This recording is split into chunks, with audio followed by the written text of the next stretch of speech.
ത്തിൻ്റെ വികാരി Reverend Binu Abraham അവരെ ക്ഷണിക്കുന്നു.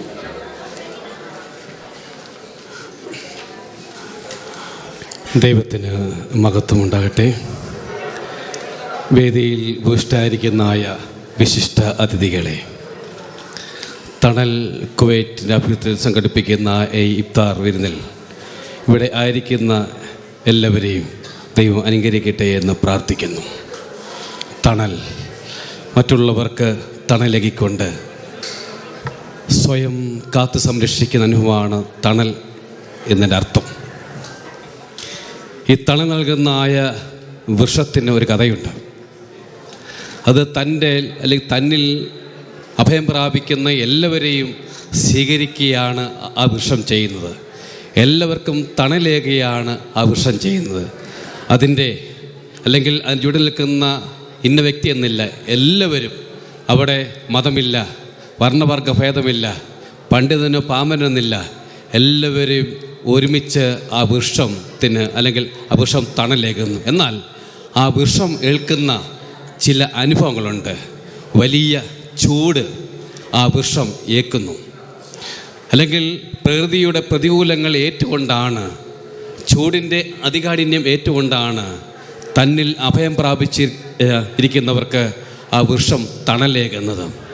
അതുകൊണ്ട് സ്വയം വെയിലേറ്റ്, സ്വയം ചൂടായി ചൂടേറ്റ് മറ്റുള്ളവർക്ക് തണലായി തീരുവാൻ കുവൈറ്റ് തണൽ പ്രവാസി അസോസിയേഷന് സഹായിക്കട്ടെ എന്ന് പ്രത്യേകം ആശംസിക്കുന്നു. അതുകൊണ്ട് മറ്റുള്ളവർക്ക് തണലേകുക എന്നുള്ളതാണ് ദൈവം തമ്പുരാൻ നമ്മളെപ്പറ്റി ആഗ്രഹിക്കുന്നത്. അവിടെ വലിപ്പ ചെറുപ്പമില്ലാതെ തന്നിലേക്ക് വരുന്ന എല്ലാവരെയും സ്വീകരിക്കുന്ന തണൽ വൃക്ഷമായി തീരുവാനാണ് ദൈവം നമ്മളെ ഭൂമിയിലാക്കിയിരിക്കുന്നത്. അത് നമ്മൾ ഓരോ ചെറിയ കാര്യങ്ങളിലൂടെ നാം ഈ ലോകത്ത് നടപ്പിലായിക്കൊണ്ടിരിക്കുന്നു.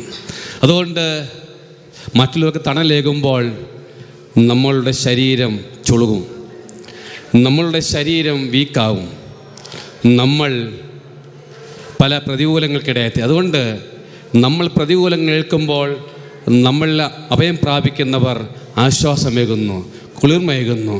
അതുകൊണ്ട് എല്ലാവർക്കും കുളിർമേകുന്ന ഒരു തണൽ വൃക്ഷമായി തീരുവാൻ ഈ തണലിനെ കർത്താവ് ദൈവം തമ്പുരാൻ അനുഗ്രഹിക്കട്ടെ എന്ന് പ്രത്യേകം പ്രാർത്ഥിക്കുന്നു, ആശംസിക്കുന്നു. ഈ വർഷത്തെ ഈ ഇഫ്താർ സംഗമത്തിന് എല്ലാവിധമായ ആശംസകളും എൻ്റെയും ഞാൻ ശുശ്രൂഷ ചെയ്യുന്ന സെൻറ്റ് ജോൺസ് മാർത്തോമ്മ ഇടവകയുടെ പേരിലുള്ളതായ ആശംസ അറിയിച്ചുകൊണ്ട് ഈ തണൽ 2025 ഈ ഇഫ്താർ സംഗമം ഉദ്ഘാടനം ചെയ്യപ്പെട്ടതായി അറിയുന്നു. ദൈവം നമ്മേവരെയും അനുഗ്രഹിക്കുമാറാകട്ടെ. അടുത്തതായി മുഖ്യപ്രഭാഷണത്തിനായി